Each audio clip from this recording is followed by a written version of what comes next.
So you should know that I write mostly the truth, or what's called the writer's truth. Yeah, and I write about a lot of things, and I want to give you a good blend of that. Some of it will be really new, as in I wrote it on my phone, sent it to my group, haven't done anything else with it yet.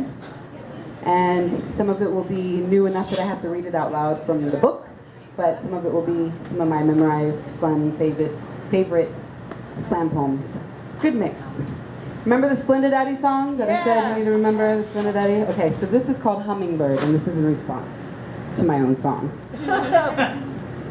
Hummingbird. When I went into a feeding frenzy, glutting belly, I knew I was safe. This isn't bad for me, not like the real stuff. They say refined sugar is bad for a bird, so I switched to Splenda, supped from the sipper till I was full. I thought, it's okay that my heart doesn't race, that I can't control my bowels. I'll eat and call it sweet, not shit. Now I can't get off of it, can't give up my no sugar addiction, guzzle diet drink, and never mind all the loss.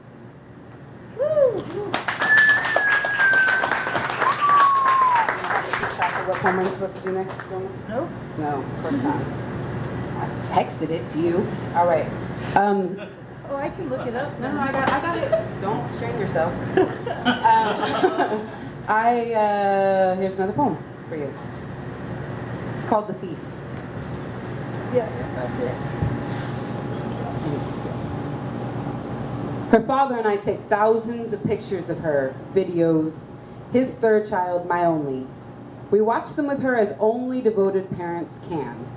I'm teaching her how to recognize herself here, now, in this moment, fully loved and in love with herself.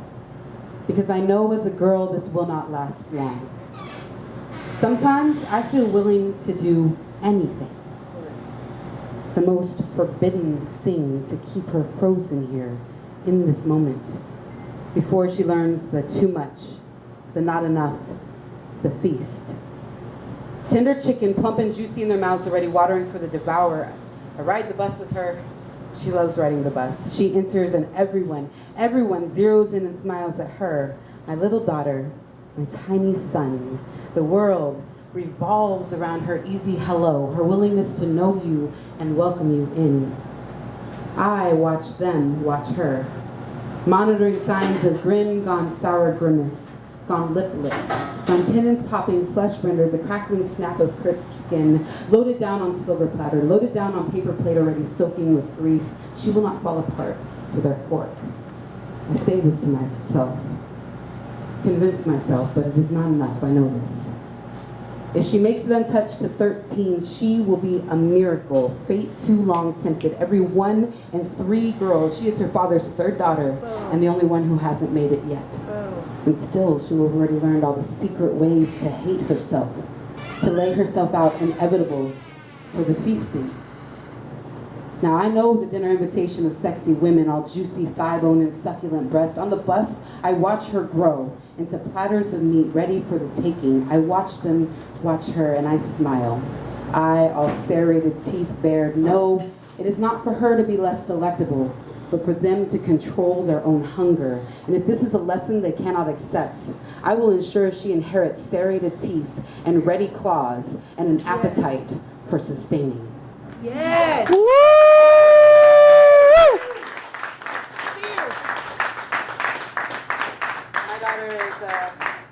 My daughter's 4.5, and she is the most lovely thing in the world, of course. So I have this book called Telepath, the slam poetry of Amber MF Flame. The MF stands for motherfucking. Motherfucker! Motherfucking. Motherfucker. It's basically all the poems that I was ever known for doing. In the 7.5, 8 years that I slammed in Seattle Poetry Slam and hosted and all that stuff.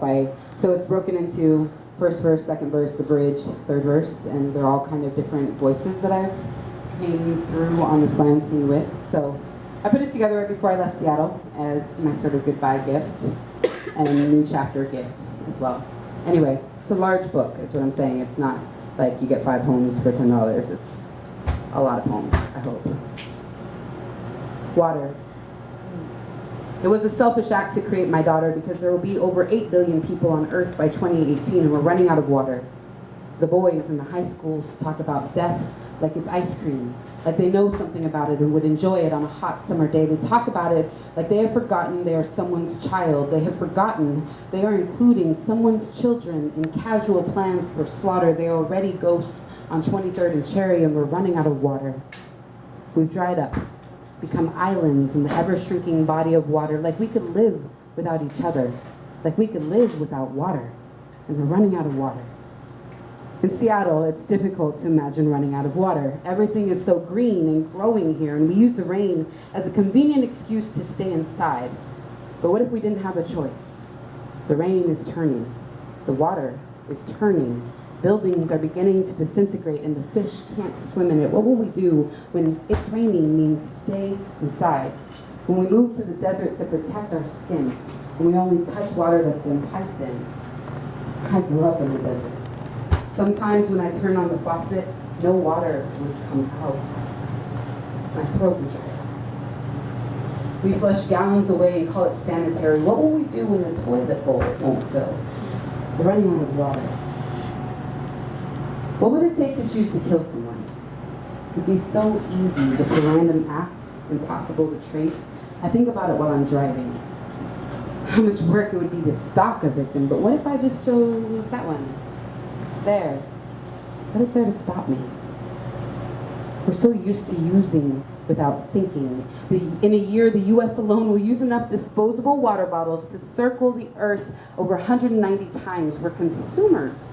But forget gasoline for your car. So what will we do when water is over $4 a gallon and it comes out of bottles and cans that are also precious and reusable commodities? What will we do when water is a commodity? We're running out of water. I never wanted to live forever. But since having my daughter, I've resigned myself to growing old and watching people die. And who are we to just use and use and use like this? We are so fragile. It's too easy to imagine you as a ghost. Why not wipe us out like scattering so many cockroaches? By 2018, there will be over 8 billion of us, and it is simply not sustainable.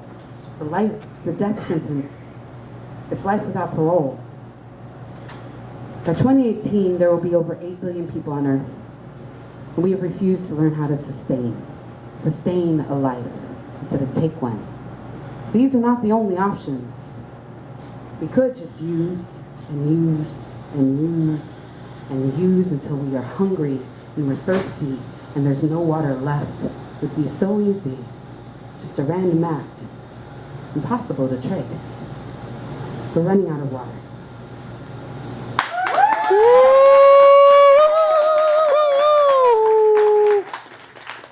I never thought I'd be an activist for water.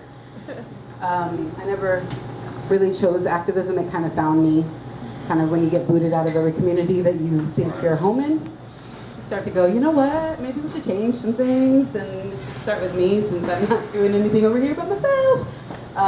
So I definitely believe in a lot of things very strongly, and it was really cool to run into a whole crew of SGI Buddhists up in the house. What? They were like, hey, you should check this out. And I was like, I know about this. I'm actually about to celebrate my 14th year of practice. Whoa. So, yeah. Yeah. I'm not old. Congratulations. I'm not old. You're so mean. Why are you being mean? I'm tired. Yeah, okay. You give me a ride up here, it's all right. So I told you I don't really have funny poems. Are you guys with me? Still with me? Yeah. Okay. What'd you do? This isn't, no, this one's not funny. Yeah, it's right here. It's not. This is, I want to tell you about the aftermath. Because it doesn't matter so much what happened. What counts are the days you walk around like a desecrated tomb, all mouth open and body absent. When you are left sweeping up the detritus of your sacred because your riches are gone and they've left you only a mess. I want to tell about the aftermath, the nights you come bumping back into your itching skin only to find your muscles are quivering from the strain of not falling into pieces. Your arms are shaking from holding yourself together and you have nothing to help you through the countdown to inevitable eyelid truth. The nights when success means that you didn't call to ask for confirmation that you truly are the barren wasteland they've already chosen not to love. I'm going to tell you about love's ugly, when it's twisted and broken, when you are a mess. Tell about the aftermath, not about what they did, but about how you find yourself parked outside their house in the rain, just so you can ask for them to come back to you, just so you can see who they've replaced you with, and how they aren't better than you were before you became this mess. How the next morning you find your car is a crime scene, there's blood on the seats, and your heart is unfortunately still thumping wetly against the floorboard where you wedged it under the brake pedal. I want to tell about the mess you make of yourself for love, the little pieces and compromises you shaved off to fit their desire, how you find them curled like dead skin on the floor of your empty house, how you forget how to fill the space around you. Tell about the aftermath, the cataloging of everything you never really liked in them anyway, so you could wish you were the strong one, you were the one to walk away. I want to tell you how it saps your bones of its marrow, and how the absence of their breath in the night blows lonely on empty reeds, and how with a body this hollow, you should be allowed flight, but you are grounded here in your mess. And so you sweep, sweep, sweep, sweep.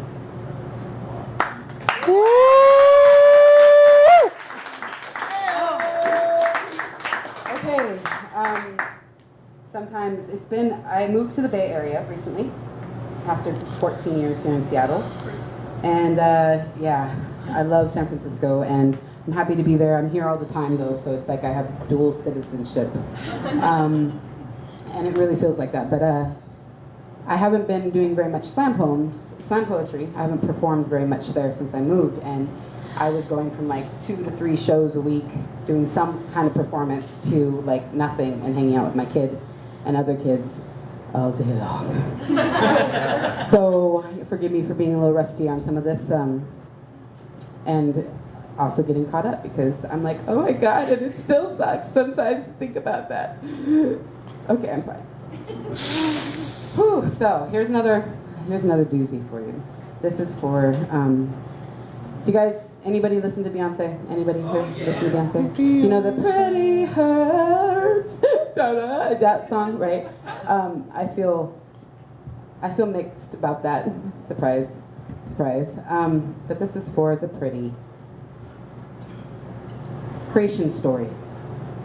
Push up your tits. We can do this. Yeah. You were built to be beautiful. You were built to be desired. You were built to fuck and always make it look like fun. I am not beautiful, not the desired one. I would not be fun to fuck, all sharp fits and collective unwanted. I am the deep conversation someone had to get laid, only to find me huddled in the middle of the floor in the night because I really thought it was about my words, and so you are my automaton, brought to life in the heat generated by the spotlight. The electric current of the microphone. I send you up there to sing my songs, read my poems, because I am too afraid. I am always too afraid, and so I watch you shine. I watch them say they love you. I no longer think this means they love me. You sit crumpled in discarded piles of glitter when you are not useful. You are not always useful. Sometimes you get in my way. Stand holding my hand like you own me while I try to flirt with a pretty girl. I watch them get distracted by you. They always want you instead. You are a pretty girl, a pretty boy. I'm loath to wipe your shine from my plain face. No one wants to see the pretty disappear. So you are devastation in the mornings. Your mascara caked under eyes, bleary with the nights you kept me up fucking because you're just so fucking fun to fuck. And I watch you, and I watch your lovers lie that the seasick rollicking of bed frame is not making you nauseous, is not making you disgusted with the smell of liquor and near vomit on your breath. There is always liquor and sometimes near vomit on your breath. Cheeks fevered as much with alcoholic burn as with spotlight, but the rosy glow suits your light skin. You haven't seen the sun. You don't see the sun. You were built for the heat and dim lights of nights, overcrowded and noisy rooms where you sweat. You sweat and you curse your sweating. Clamp arms and legs over damp, funky spots and meet my eyes in the mirror. We can do this, I say. I tell you, clean up the eyeliner. Reapply the lipstick. caked in cracked dry lip corners, and push up your tits. Smile big. Open your mouth. Open your legs. Swallow it whole and with the first thrust, because you were built to be beautiful. Yeah.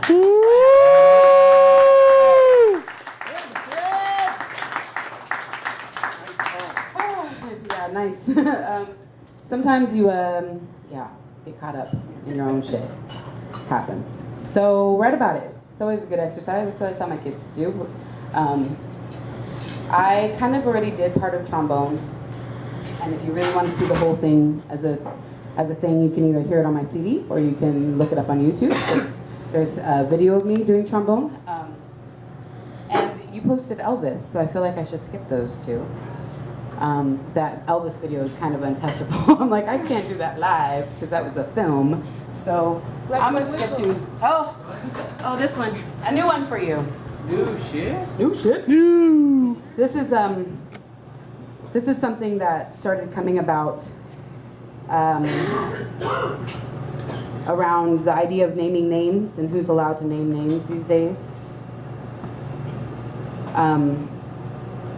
So I started writing it, and then the Trayvon Martin thing happened, and the Jordan Davis thing happened, and then there's just so much stuff that's just gross. And now I'm working on a poem about why I'm so glad I have a black little girl instead of a black little boy.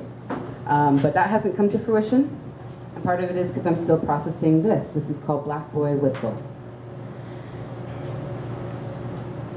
When Black Boy whistle, everyone come running to see what? Everyone has something to say about what to do about and who should be doing it too. When he whistles, they want to assume whistle must be something to do with them. Everybody knows Black Boy always whistling at. Whistle must mean he's staring too long at something that don't belong to him. Everybody know Black Boy always looking at. Whistle must be warning he about to take.